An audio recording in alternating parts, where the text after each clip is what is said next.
ആർല ഫാമിൽ അദാലത്ത് സംഘടിപ്പിച്ചു. 223 പരാതികൾ തീർപ്പാക്കി.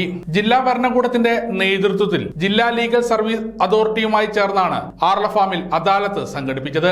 ആധികാരിക രേഖകൾ ലഭ്യമാക്കാനും പരാതി പരിഹാരങ്ങൾക്കുമായി വിവിധ വകുപ്പുകളെ പങ്കെടുപ്പിച്ചാണ് Arla farm government higher secondary സ്കൂളിൽ അദാലത്ത് സംഘടിപ്പിച്ചത്.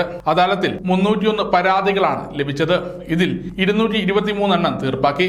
ശേഷിച്ചവ തുടർ നടപടിക്കായി ബന്ധപ്പെട്ട വകുപ്പുകൾക്ക് കൈമാറി. പരാതികൾ വേഗത്തിൽ തീർപ്പാക്കാനായി തദ്ദേശ സ്വയംഭരണം, revenue, IDDP, KCB, KWA, police, വനം, എക്സൈസ്, സിവിൽ സപ്ലൈസ്, സാമൂഹ്യനീതി, വനിതാ ശിശു വികസനം, കൃഷി, വിദ്യാഭ്യാസം, ആരോഗ്യം, IT, DLSA, PWD കെട്ടിടം, ലീഡ് ബാങ്ക് തുടങ്ങിയ വകുപ്പുകളെ പങ്കെടുപ്പിച്ചാണ് അദാലത്ത് സംഘടിപ്പിച്ചത്. അഡ്വക്കേറ്റ് സണ്ണി ജോസഫ് MLA ഉദ്ഘാടനം ചെയ്തു.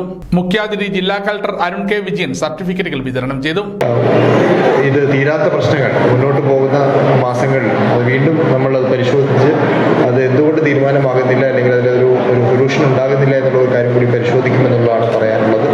ഇതുമായിട്ട് സഹകരിക്കുന്ന എല്ലാ വകുപ്പുകൾക്കും വകുപ്പിന്റെ ഉദ്യോഗസ്ഥർക്കും അതേപോലെ തന്നെ ഇവിടെ വന്നിട്ടുള്ള എല്ലാവർക്കും ഞാൻ എൻ്റെ ആശംസകൾ അറിയിക്കുകയാണ്. ഇതുപോലുള്ള പ്രോഗ്രാമുകൾ ഇനിയും നമ്മൾ ഈ ഭാഗത്ത് പ്ലാൻ ചെയ്യും. അതിന്റെ ഭാഗമായിട്ട് നിങ്ങളുടെ സഹകരണം കൂടി പ്രതീക്ഷിക്കുന്നു എന്ന് മാത്രം പറഞ്ഞുകൊണ്ട് ഞാൻ Iritty block panchayat president K. Velayudhan, Aralam panchayat president KP. Rajesh, Kannur rural SP Anuj Paliwal, Thalassery sub collector Karthik Panigrahi, ജില്ലാ ജഡ്ജിയും DLSA സെക്രട്ടറിയുമായ P. Manju, forest range officer P. Prasad, ward member mini Dineshan, വിവിധ വകുപ്പുകളുടെ ജില്ലാ ഓഫീസർമാർ, പ്രതിനിധികൾ എന്നിവർ പങ്കെടുത്തു.